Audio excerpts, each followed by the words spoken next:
বা যারা আমার দোষ ত্রুটি খোঁজে কি বলে যে আমি পুরো হাটাজারির ছাত্রদেরকে বেয়াদব বলছি, পটিয়ার ছাত্রদের বেয়াদব, এগুলো কথা হলো? এরকম এটা কোন মানুষের মেজাজ নাই বলেন তো? এটা হন জি হাটাজার মহমুল মাদারিস হাজারো খেদমত, তাদেরকে বেয়াদব বলুন কেন? এখন কেউ যদি বলে মদিনায় চুরি হয়েছে তাহলে মদিনাবাসী চোর, এটা কেমন কথা হলো? মক্কা চুরি করছে তাহলে মক্কাবাসী চোর, এটা হওয়া উচিত না, সেইটা বলা। আমি আদমনা জিন্দিগি তৈরি করার জন্য ছাত্রদেরকে বলছি, আমি কোন অবস্থাতেই হাটাজারিদের সমস্ত ছাত্রদেরকে, পটিয়ার সমস্ত ছাত্রদেরকে বেয়াদব বলি নাই। এটা কোনো পাগলও বিশ্বাস করে না, করতে পারে না, কিন্তু বাস শুরু করছে। এই ইন্টারনেট নেট জগৎ খুবই কঠিন এক মাসালা। কখন যে কারে জাহান্নামে পাঠায়া দেয় আর কাকে কখন যেন জান্নাতের আলা মাকামে পৌঁছায়া দেয়, এটা বোঝা খুবই কঠিন। সতর্ক থাকবেন, খবরদার। খবর আপনারা তো আগেই বুঝছেন, খবর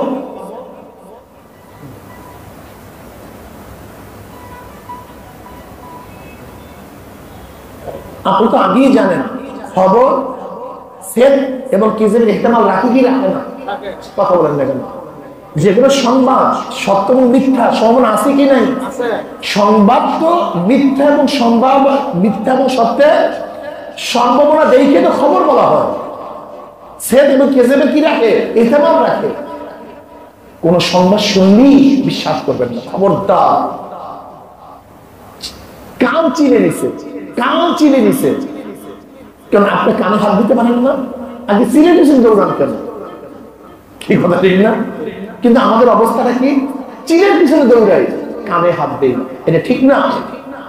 যখনই যেই সংবাদ, যখন যেই অবস্থা আসবে খবর দিবেন, ঠিক কি ঠিক না, উচিত কি উচিত না।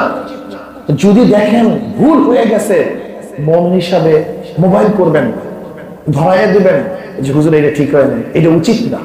মানুষ যদি আলহামদুলিল্লাহ আমরা এক মুমিন আর এক মুমিনের আল মুমিনু কারজুন ওয়াহিদ ইনস্তাকা আইনুহু ইস্তাকা কুল্লু ওয়া ইনস্তাকা রাসুহু ইস্তাকা কুল্লু, গোটা মুমিন একটা শরীরের দেশ। আচ্ছা বলেন, আপনারা যদি সবাই জান্নাতে চলে যান, আমার কোনো ক্ষতি আছে? আমাকে বলেন তো। হ্যাঁ, আমরা যদি সবাই জান্নাতে চলে যাই, আপনার কোনো ক্ষতি আছে? জান্নাতের আপনার কোনো জায়গার অভাব হবে?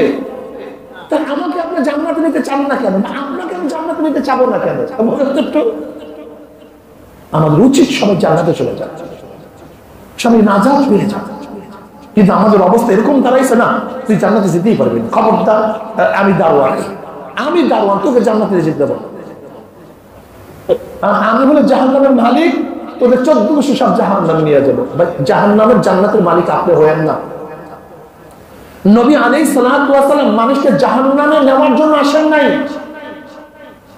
জাহান্নামে লোকদেরকে হেদায়েত করে জান্নাতে নেওয়ার জন্য তিনি দুনিয়াতে আসছেন। অথচ আমাদের মেজাজ কি? সব জাহান্নামে পাঠায় দেবে, সব জাহান্নামে পাঠায় দেবে।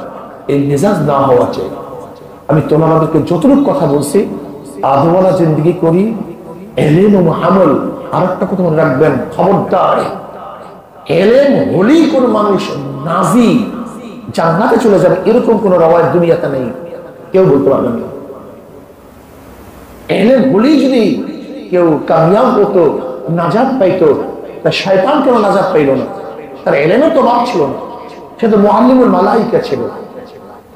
ইলম এবং আমল, ইলম আমল। খবরদার, খবরদার। কিয়ামতের ময়দানে সর্বপ্রথম কোন ব্যক্তি জাহান্নামে নিক্ষেপিত হবে জানেন আপনি?